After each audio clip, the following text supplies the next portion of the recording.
Hi children, how are you? Well, I'm so happy to talk to you once again through this video. We are learning about the rise of nationalism in Europe. So under this title, in the last video, you have learned about the factors that led to the rise of nationalism. So still you are learning important factors that led to the rise of nationalism in Europe. And in the last video, you learned about the first factor, the rise of middle class, and later the rise of liberalism. And today, let us discuss about the conservatism. The third important factor that led to the rise of nationalism was conservatism. Now let us know about it. A new conservatism after 1815. Following the defeat of Napoleon in 1815, European governments were driven by a spirit of conservatism. What is conservatism? Conservatism means it is the commitment to traditional values or belief in old order, faith in old order. That is called conservatism.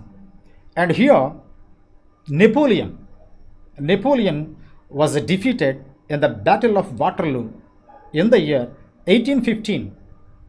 When he was defeated, all the European governments were driven by a spirit of conservatism because after the fall of Napoleon Bonaparte, so many monarchies were abolished. They were thrown away. But now, all these European powers wanted to restore and revive the old order. So, after the Battle of Waterloo, Napoleon was defeated. And after that, all the European powers, particularly the Great Britain, Prussia, Russia, and Austria, the heads of these nations wanted to restore the old order in Europe. So the European powers who had collectively, so for all these four nations, collectively defeated Napoleon. And after that, all these leaders of these nations met at Vienna. Vienna is the capital city of Austria. So in the year 1815, at Vienna, all the leaders of these nations met together and they convened a convention, a conference that was called Congress of Vienna. They convened Congress of Vienna in the year 1815.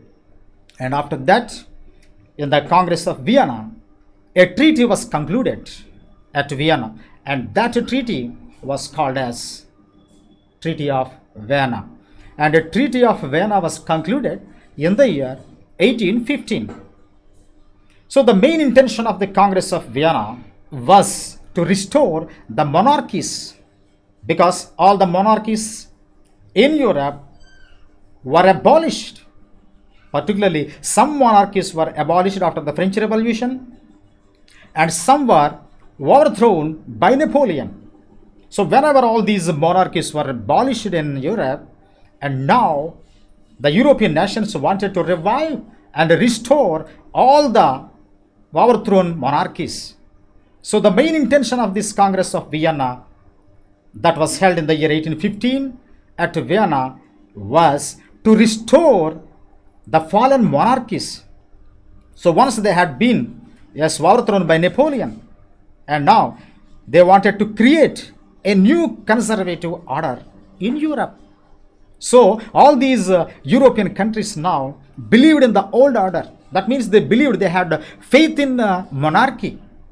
So they wanted to again rebuild the monarchical rule in Europe. So that is conservatism, faith in old order. See, my dear children, here is the map of Europe.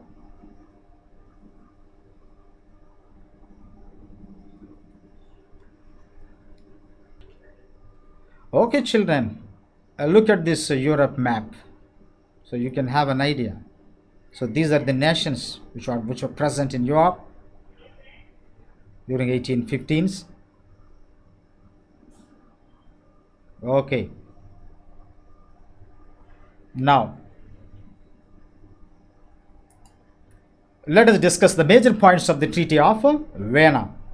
What are the clauses? Now let me tell you about the major clauses or the main points or major points of the Treaty of Vienna.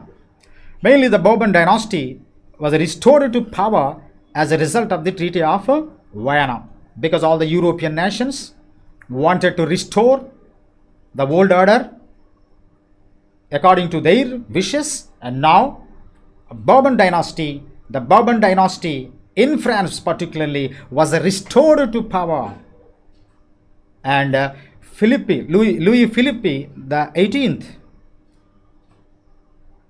came to power as a result of this Treaty of Vienna. So he belonged to Bourbon. So Bourbon dynasty again restored to power in France, and France lost the territories it had annexed under Napoleon. When Napoleon was in power, he had defeated so many countries. He had conquered so many countries in Europe. But now, after his defeat, after his fall, all the territories that he had conquered, now, all these territories now, France had to lose. They had to, yes, France lost all the territories now. It had annexed under Napoleon. A series of states were set up on the boundaries of France to prevent its expansion. So all the European countries now put a series of states. They put series of states. They set up on the boundaries of France to prevent its expansion, to prevent its French attack. That's why they put all these nations on the boundaries of France to prevent French attack in future. Another important clause was Prussia was given new territories, including Saxony. Saxony is a part of Germany, and Austria was given northern Italy. So according to this Treaty of Vienna, so all these political or geographical arrangements, territorial arrangements were made. So according to that, Prussia was given new territories including Saxony, and Austria was given northern Italy. And now Russia got Poland. Some of the part of Poland are now given to Russia. So Russia got parts of Poland. And next one, Napoleon's confederation of 39 states was not changed. It was untouched totally. When Napoleon was in power, he made the confederation of 39 states. All the 39 states were not touched at all. They were unchanged. So the Treaty of Vienna did not touch that 39 states. All these 39 states were the association, they are the confederation of all the 39 states. So these 39 states were untouched. They were not touched by this Treaty of Versailles. And here you can see, my dear children, Congress of Vienna. And here is the Congress of Vienna. This is the conference which was held in the year 1815. Just to take a look at this picture. Congress of Vienna. And this Congress of Vienna was mainly initiated by Austrian Chancellor Metternich. Austrian Chancellor Metternich, who took initiative in organizing this conference. So all the heads of the great nations were present at this Congress of Vienna. At this Congress of Vienna was held in the capital city of Austria, that is Vienna, the city of Vienna. At Vienna, this conference was held in the year 1815. So this is the Congress of Vienna. And here only a Treaty of Vienna was concluded at Vienna in the year 1815. Now, Another important factor that led to the rise of nationalism was revolutionaries. It is the fourth factor which was responsible for the rise of nationalism in Europe, that is revolutionaries. Now let me tell you about the revolutionaries. The ideas of revolutionaries were spread throughout Europe, my dear children, particularly after the French Revolution. The ideas of revolutionaries were spread throughout Europe, and not only Europe, they were also spread to different parts of the world. So the ideas of revolutionaries were spread throughout Europe, and monarchical governments were re-established in Vienna. And whenever the monarchical governments were re-established, restored, and ultimately the revolutionaries started fighting against the establishment of the monarchical governments. So the revolutionaries, particularly, they began to fight against the monarchical governments. They began to fight against the autocratic rule in Europe. So many revolutionaries, so many secret organizations were established in France in order to fight against the autocratic and monarchical rule in Europe. So they started fighting particularly for liberty and freedom, because freedom and liberty were just, they were confined to certain sections of people. And now these revolutionaries started fighting for liberty and freedom, and they are also emphasizing the creation of nation states. So the revolutionaries were emphasizing the creation of nation states. Already I told you the nation states in the earlier videos. The nation states, particularly in the contemporary world, we can see the nation states. All the states were today nation states. So they are emphasizing, the revolutionists were emphasizing the creation of the nation states. And now let me tell you about the prominent revolutionaries in Europe. And here is a famous revolutionary whose name was Giuseppe Mazzini. Giuseppe Mazzini. So Giuseppe Mazzini, who was born in Genoa in 1807. Actually, he was a member of secret organization. He was one of the revolutionaries and a member of a secret society. And the name of the secret society that he belonged was Carbonari. So Carbonari was the name of the secret organization. So he belonged to this secret society because some restrictions were there upon these secret societies. That is why the revolutionaries were secretly, they were fighting against all these monarchical rulers or monarchical or autocratic rulers. So they are not coming out deliberately to raise their voice, but secretly they started fighting against autocratic rule. So here Giuseppe Mazzini, who was a great revolutionary, and he was born in Genoa in the year 1807. And as I told you, he started a secret organization, that is Carbonari.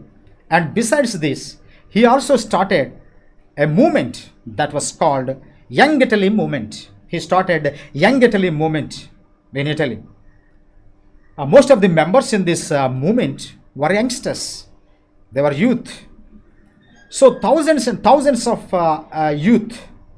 youngsters had joined in this movement for the unification of Italy. And now let me tell you, my dear children, here Giuseppe Mazzini was primarily responsible for the unification of Italy. So in the unification of Italy, he played a significant role. That's why he is the father of Italy, Italian nationalism. So he instilled the spirit of nationalism in the minds of the Italians. So Giuseppe Mazzini, one of the famous revolutionaries in Italy, and who played a significant role in the unification of Italy. Now, so those four are the important factors that led to the rise of nationalism. And now, let us discuss about the age of revolutions. Age of revolutions, that is the period between 1830 and 1848, and this period was known as the age of, this age was called as the age of revolutions. This age, that is 1830 and 1848, this period or this age, which was termed as the age of revolutions. Many states like Germany, Italy, Poland, Ireland, and the provinces of Ottoman Empire have witnessed the age of revolution between 1830 and 1848. So many countries in Europe, not only Germany, Italy, Poland, so many countries in Europe, including Ottoman Empire, the provinces of the Ottoman Empire, have greatly influenced the age of a revolution, particularly between 1830 and 1848. At the first upheaval, at the first revolt that took place in France in July in the year 1830. So the first revolt after the great French revolt of 1789, after that, the first revolt or the first upheaval took place in France in July 1830, and this revolt ended the rule of Bourbon kings. And not only that, the constitutional monarchy was established for the first time in France, and this happened in the year 1830. So the first upheaval, the first revolt took place in France in July 1830. That's why this revolt was called as July Revolution. This was also called as July Revolution of 1830. So that was the first upheaval. What was the result of this first upheaval of July Revolution? That means the result was end of the rule of Bourbon kings. And later,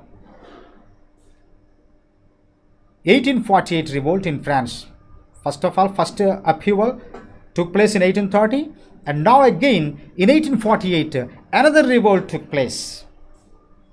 And why? Because the financial situation was so poor, the economic situation of the people was so poor, so the people discontent and resented. So discontent and poor governance and food riots erupted throughout France. So it paved the way. Later it paved the way for socialist revolutions in France. So the people began to starve. So there was acute shortage for food. That's why that led to shortage of food, led to food riots. Food riots. People were fighting for food.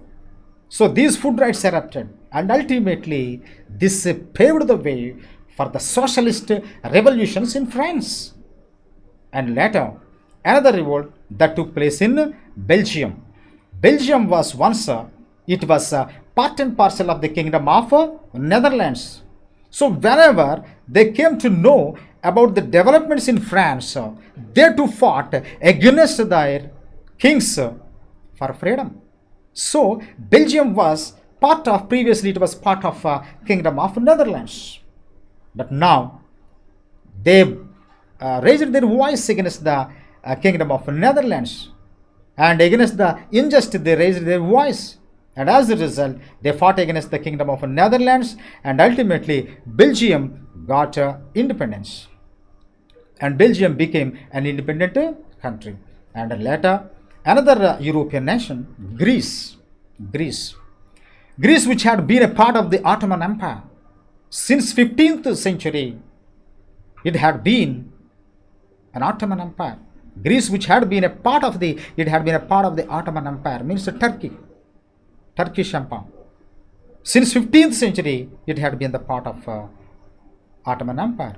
But Greece also now started struggle for independence, because Greece was under the occupation.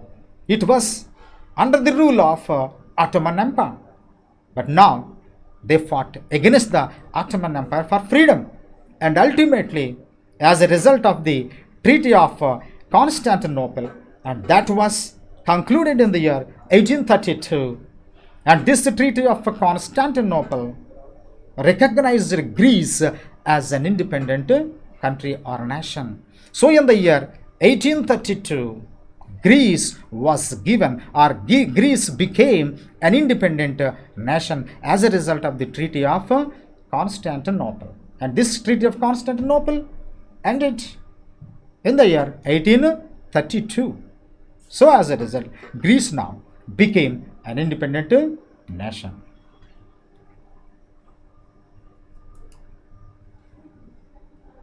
Okay, my dear children, so these things we have discussed now in this video, and in the next video we shall discuss other topics. Okay.